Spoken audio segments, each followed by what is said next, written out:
10 دفعہ کم سے دیکھو تبلیغ والے تسبیح بتاتے ہیں تیسرا کلمہ 100 دفعہ، 100 دفعہ استغفار، 100 دفعہ درود شریف، صبح بھی اور شام بھی. اصل تو یہ ہے کیونکہ تیسرے کلمے لا الہ الا اللہ خود بخود آ گیا ہے. میں اس سے بھی آسان پیکج بتا رہا ہوں. اصل تو وہ ہے جو تبلیغ والے بتاتے ہیں. میں کیا بتا رہا ہوں اس سے بھی کہ یار وہ نہیں ہوتا تو لا الہ الا اللہ بیچ میں سے نکال لو نا، اسی کا وظیفہ پڑھ لو، اسی کو پابندی سے پڑھ لو. تو جتنے یہاں مرد اور خواتین آج بیان سننے کے لیے آئے ہیں، آج سے عزم کریں کہ ہم نے روزانہ کم سے کم 100 مرتبہ صبح اور 100 مرتبہ شام لا الہ الا اللہ کا ورد کرنا ہے. اچھا، ذکر میں اصل یہ ہے کہ آہستہ آواز سے کیا جائے. جہرن ذکر کو شریعت نے پسند نہیں کیا، لیکن اگر دل لگانے کے لیے معنی اور مفہوم کا تصور دماغ میں بٹھانے کے لیے کوئی ہلکی آواز سے جہر کر لیتا ہے، ہلکی آواز سے بہت شور شرابہ نہ ہو، تو اس میں بھی کوئی حرج نہیں ہے. تو آپ نے کیا کرنا ہے، یہ 2 مثالیں صبح سوچنی ہے. صبح کے وقت کر لیں اور شام کے وقت کر لیں. بیٹھیں قبلہ رخ ہو کے 10 دفعہ استغفار اپنے گناہوں کو یاد کر کے، 10 دفعہ درود شریف پڑھ لیا. اس کے بعد ہلکی آواز میں لا الہ، مزے لے لے کے ذکر کرنا ہے. ترخانہ نہیں ہے. 100 دفعہ نہیں ہو رہا نا، 50 دفعہ کر لو. وہ کام جو تھوڑا ہو پابندی کے ساتھ ہو. اللہ کو زیادہ محبوب ہے اس کام سے جو بہت زیادہ ہو لیکن اس کی پابندی نہ ہو. تو کیا کرنا ہے، ہلکی آواز سے لا الہ الا اللہ، لا الہ الا اللہ. اور تصور کوئی نہیں ہے. لا الہ کا مطلب اللہ قرآن میں کہتے ہیں افرأیت من اتخذ الہہ ہواہ، تم نے ایسے لوگ دیکھے جن کا معبود ان کی خواہشات ہیں، خواہشات کو اپنا خدا بنایا ہوا ہے. تو لا الہ میں آپ نے کیا تصور، میری خواہشات میرا خدا نہیں. جس کے دل میں بھی، وہ ہر آدمی کو پتا ہے مجھے کس سے زیادہ عشق چڑھا ہوا ہے آج کل، گاڑی سے زیادہ ہے، بنگلے سے زیادہ ہے، بحریہ ٹاؤن سے زیادہ ہے. یہ کس سے ہے جو گھسا ہوا ہے نا دل کے اندر. کسی کو کسی چیز سے ہوتا ہے، کسی کوئی یہ جو عاشق ہوتے ہیں نا جن کو حرام عشق ہو جاتے ہیں، ان کو کہا جاتا ہے اس محبوبہ کا تصور کر کے دماغ سے نکالو جو حرام عشق ہے. سمجھتے ہو کہ نہیں سمجھتے؟ تو آج سے یہ وعدہ کرتے ہیں کہ نہیں کرتے؟ 10 دفعہ استغفار، 10 دفعہ درود شریف. پھر یہ مثال بھی سوچنی ہے کہ جب تک جھاڑیاں صاف نہ کی جائیں، پھول بوٹے اس کھیتی میں پیدا نہیں ہوتے. تو میں نے بھی جب تک یہ گند اپنے دل سے نہیں نکالوں گا نا، اس وقت اللہ کی محبت کے چشمے نہیں پھوٹیں گے. اسی نیت سے کہتا ہوں لا الہ کوئی نہیں ہے الا اللہ. صرف کون ہے؟ خدا کی قسم لا الہ الا اللہ اگر آپ نے چند مہینے کر لیا، اتنا فائدہ ہوگا کہ آپ کی زندگی تبدیل ہو جائے گی. اور جتنے نفسیاتی ڈاکٹر جو آپ کو مختلف قسم کی ڈپریشنوں کے علاج بتا رہے ہیں نا، سارے فیل ہے اس کے سامنے. لیکن شیطان کرنے نہیں دیتا کام. 2 دن کریں گے صوفی بن کے بیٹھ جائیں گے، اس کے بعد اب یہ تو ایسی کچھ فائدہ تو ہو نہیں رہا. چھوڑو یار، اللہ کا نام لینے کی توفیق تو مل رہی ہے نا، فائدے کو مت دیکھو. یہ نہیں دیکھنا کہ فائدہ ہو رہا ہے کہ نہیں ہو، بس نام بھی اللہ کا لینے کی توفیق مل گئی تو یہ فائدہ بھی بہت ہے. لیکن ہوگا فائدہ انشاءاللہ.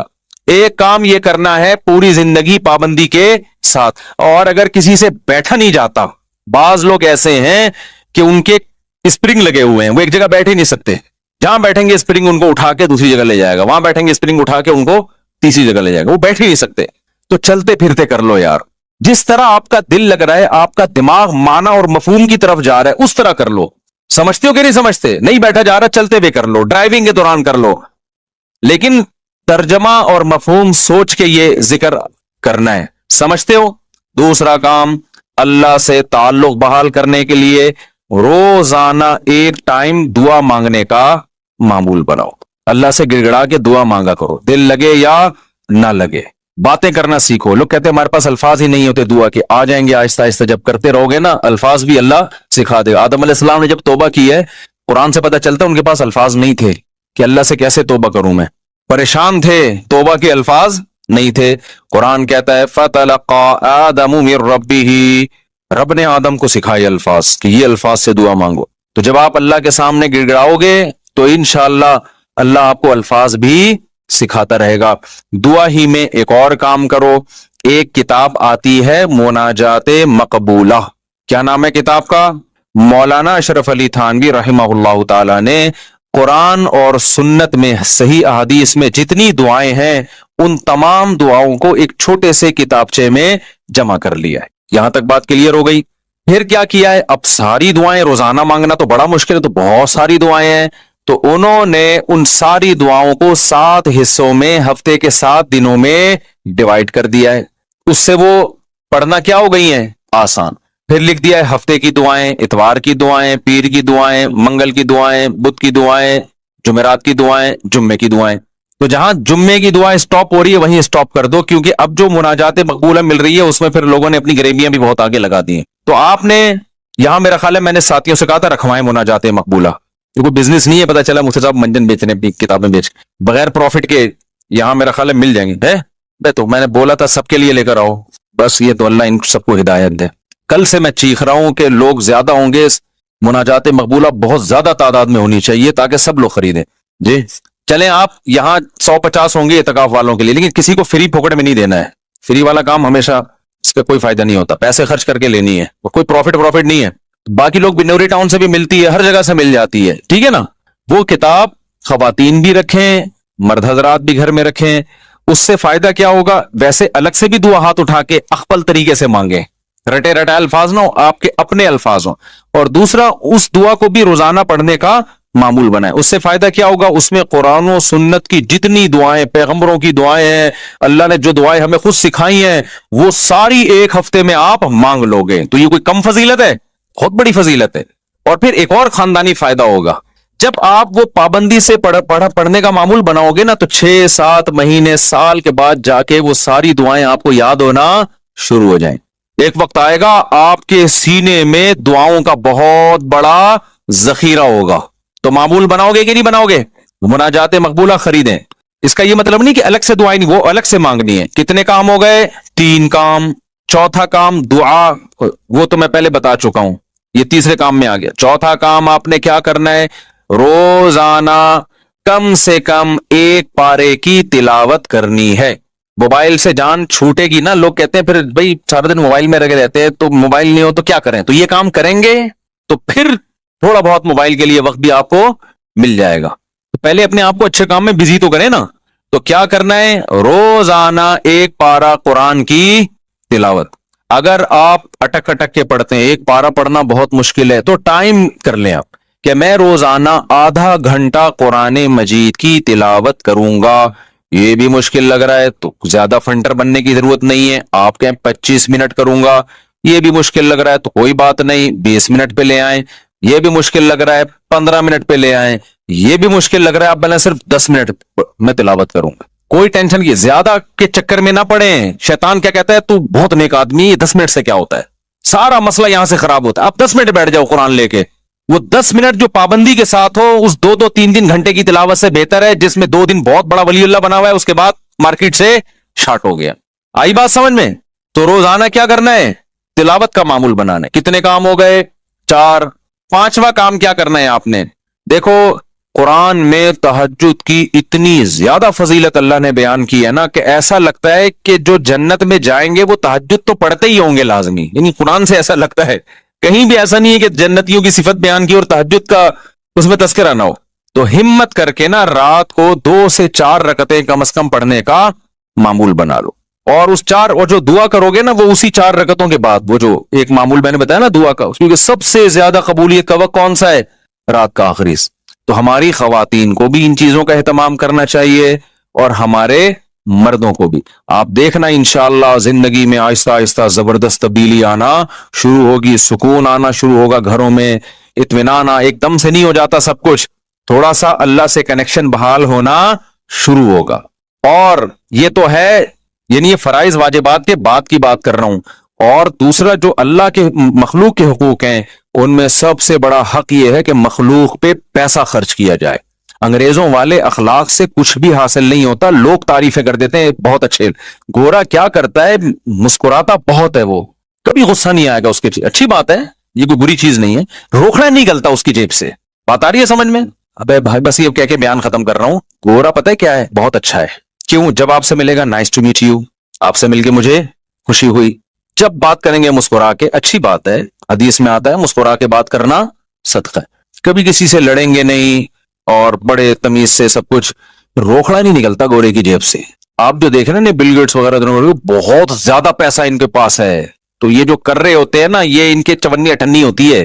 سمجھتے ہو؟ یہ جو اتنا ٹرسٹ میں دے رہے ہوتے ہیں، یہ ان کی چونیاں اٹھنیاں ہیں. تو اٹھنی نئی جنریشن کو تو اٹھنی کا مطلب ہی نہیں پتا کیا ہوتی ہے. نئی جنریشن جو ہے نا کچھ دنوں میں کہے گی کہ ہمارے ابا نا ابے تو غریب آدمی صرف 5,000 کا نوٹ تجھے جیب خرچی میں ملتا ہے, تجھے شرم نہیں آتی؟ یہ 5,000 کی یہ ویلیو ہونے والی ہے ابھی تھوڑے دنوں میں. تو خیر, اللہ تعالیٰ نے ہمیں حکم دیا ہے وفی اموالہم حق للسائل والمحروم, ان کے مالوں میں جو ضرورت مند لوگ ہیں ان کا حق ہے. ایسے صدقات و خیرات کیا کرو جیسے گورا ٹائم پہ ٹیکس دیتا ہے. ان کے یہاں ٹیکس کی بڑی ویلیو ہے, اچھا شہری ہے, ٹیکس میں ڈنڈی نہیں مارتا.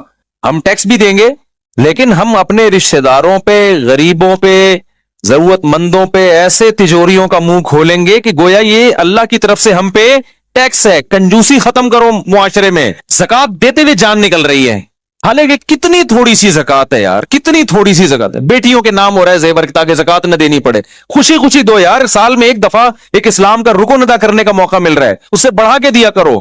2.5% ہے, ہم 5% دیں گے جی. غریبی اللہ بھی تو ہمیں ضرورت سے زیادہ دے رہا ہے کہ نہیں دے رہا؟ جتنا اللہ کے ذمے ہمارا رزق ہے وہ تو 2 روٹی ہے, صبح اور ایک شام, اور بالکل فٹ فاٹ رہتا ہے. لیکن اللہ پراٹھے بھی کھلا رہا ہے. اللہ ہم تختوں پہ بھی سو سکتے ہیں, لیکن اللہ نے سونے کے لیے ہمیں کیا دیے ہوئے ہیں؟ گدے دیے ہوئے ہیں. ہر چیز ہمیں اللہ نے, ایک جوڑا ہمارا گزارے کے لیے کافی ہے جو سطر کو ڈھانپ لے, لیکن پیٹیاں کھولو پوٹلوں کے پوٹلے نکل کے گریں گے نیچے. تو میرے بھائی اللہ کیا ہمیں ترسا ترسا کے دیتا ہے؟ ہماری ضرورت سے کئی گنا زیادہ. تو جب اللہ ہم سے مانگتا ہے تو ہمیں بھی چاہیے اللہ کے لیے اپنے ہاتھ کو کھلا رکھیں. تو جتنے خواتین یہاں بیٹھی بیان سن رہی ہیں, جتنے مرد, ہر مہینے معمول بنائیں کچھ نہ کچھ اماؤنٹ پابندی سے صدقہ کریں گے, اور اپنے بچوں کو سکھائیں. یہ بچوں کو پتہ ہے آج کل کیا سکھایا جا رہا ہے؟ بیٹا پیسہ پیسہ جو ہے نا, اس پہ کبھی کمپرومائز نہیں کرنا. ہر وقت ان کے سامنے دولت کی باتیں, پیسے کی باتیں, دولت کی باتیں, پیسے کی باتیں, بزنس کی باتیں. لہذا جس بچے کو جاب نہ ملے وہ کھمبے سے لٹک کے مرتا ہے. پھر وہ بچے کو توکل کی باتیں کرو. بیٹا پیسہ ویسا کچھ نہیں ہوتا, ٹھیک ہے اللہ نے ہمیں بہت دیا لیکن یہ سب کچھ نہیں ہے. اصل عمل ہے. اصل کیا ہے؟ عمل ہے. قارون جب اپنے خزانوں کے ساتھ نکلا تو غریبوں نے کہا پیسہ ہی سب کچھ ہے. اہل علم نے کیا کہا؟ بھائی یہ کچھ بھی نہیں ہے, اصل عمل ہے. یہ اہل علم نے کہا نا, قرآن میں کئی بار ہی بتا چکا. تو اپنے بچوں کو سکھاؤ بیٹا پیسے, کسی کی دولت دے کے رالے مت ٹپکانا. اصل کیا ہے؟ عمل ہے. صدقہ خیرات کا, یہ پیسے والا اگر صدقہ خیرات کرتا ہے تو بہت اچھا, نہیں کرتا تو بیٹا یہ پیسہ وبال جان ہے. تو بچپن سے ان کو عیدیاں دیا کرو تو ان کو بولا کرو کہ کچھ صدقہ کرو اس میں سے. ہمارے حضرت تو فرمایا کرتے تھے جب فقیر کو پیسہ دینا ہو نا, بچے کے ہاتھ سے دلواؤ, تم دے کر آؤ جا کے, تاکہ اس کو پیسہ دینے کی عادت پڑے. اپنے بچوں کے سامنے اپنی بہنوں پہ خرچ کیا کرو, اپنے رشتہ داروں پہ خرچ کیا کرو, تاکہ ان کو بھی بڑے ہو کر عادت پڑے کہ ہم نے بھی کیا کرنا ہے, اپنے بہن بھائیوں پہ خرچ کرنا ہے. ابا مر رہا ہوتا ہے, وصیت کر رہا ہوتا ہے میری بیٹیوں کا خیال کرنا, اگلا بول رہا تھا تو نے کون سا اپنی بہنوں کا خیال کیا کبھی زندگی میں؟ دادا یہی حسرتیں لے کے دنیا, ان کی بہنوں کی تو وراثتیں کھا کے بیٹھا ہوا ہے ابا ہمارا, پھوپھیوں کی وراثتیں کھا کے, ہوتا ہے نا ابا نے سارا وہ اسی سے تو چل رہا ہے. تو بھائی دل بڑا کرو گے تو اللہ بھی کیا کرے گا, ہاتھ اپنے بڑے گا. اور دل کنجوس کرو گے نا, ایسے بچا بچا کے گلک لا کے دیے ہوئے بچوں کو, گلک میں میرے اللہ کا بڑا فضل ہے, جب میں بچپن میں گلک رکھتا تھا نا تو مجھ سے 2-4 دن تک چلا ہی نہیں جاتا تھا وہ. اس کے بعد لات مار کے توڑتا تھا, بھائی جا کلفی کھا, آئس کریم کھا. یار ہم جاتے تھے کافیاں کھا رہے ہوتے تھے اور پتہ نہیں کون سی چھالیاں اور سوف, ہم سے ہوا ہی نہیں ہے کام, اللہ نے بچایا ہمیں اس لعنت سے. اب گلک یار ایک ٹینشن ہے بھائی, مجھے کلفی کھانے کا بھی دل چل رہا ہے, دل چاہ رہا ہے, اور پیسے میں چمنی کس میں ڈال رہا ہوں, گلک میں. ٹینشن ہے یار, کھاؤ, کل کس نے دیکھی ہے. اسراف نہ کرواؤ کہ وہ بھیک مانگ مانگ کے کھانا شروع کر دے لوگوں سے. لیکن بچوں کا دل کیا کرو, جب عیدیاں دیا کرو بیٹا بھائیوں کو بھی کھلانا, باہر دوستوں کو بھی کھلانے والا بن, کھانے والے دنیا میں بہت ہیں, پھوڑنے والے کیا ہیں, بہت ہیں, کھلانے والے کم ہیں. اللہ کی عادت کھانا ہے یا کھلانا ہے, تو اللہ کو پسند بھی کون ہے, کھلانے والا. اور خوب سمجھ لو, زیادہ سے زیادہ غریب ہو جاؤ گے نا, لوگ کہتے ہیں بھائی غریب نہ ہو جائیں, حدیث میں آتا ہے سب سے بہتر صدقہ وہ ہے تأمل الغنا وتخشى الفقر, جس صدقے میں تمہیں ڈر لگے کہ کل میں غریب نہ ہو جاؤں, اور صدقہ نہ کرنے میں امیدیں ہوں کہ مالدار ہو جاؤں گا. اس کنڈیشن میں جو صدقہ کیا جائے گا وہ کیا ہے, سب سے بہتر. تو ایسا نہ ہو کہ حاتم طائی کی قبر پہ جا کے لات مار دیں اور سب چیریٹی کر کے کل بھیک مانگنے آئے ہو مجھ سے چندہ. تو میں تو موٹیویشن کے لیے کہہ رہا ہوں, لیکن جو کنجوسی مارکیٹ میں چل رہی ہے وہ مسلمانوں کا کلچر نہیں ہے. یہ ہم لوگوں نے غیر مسلموں سے سیکھی ہیں یہ چیزیں. نہ وہ تو بیوی پہ خرچ کر رہے ہیں, نہ وہ اولاد پہ خرچ کر رہے ہیں, وہ تو 2 بچے پیدا کم بخت اس لیے کر رہے ہیں 2 سے زیادہ نہ ہو کہ خرچ نہ کرنا پڑ جائے ان کے اوپر. تو جس کم بخت کی یہ سوچو کہ اپنی اولاد کے لیے, اولاد پیدا کرنے کے لیے تیار نہ ہو کہ خرچ کرنا پڑے گا, ان سے کیا سخاوت کی امیدیں لگاؤ گے بھائی آپ؟ وہ آپ کو سخاوت سکھائیں گے. خرچ کرنے کا سب سے بہترین محل تو ماں باپ اور اولاد ہیں. انہی کے لیے تو انسان کماتا ہے. کوئی بات نہیں, پیدا ہوں گے, کھلائیں گے.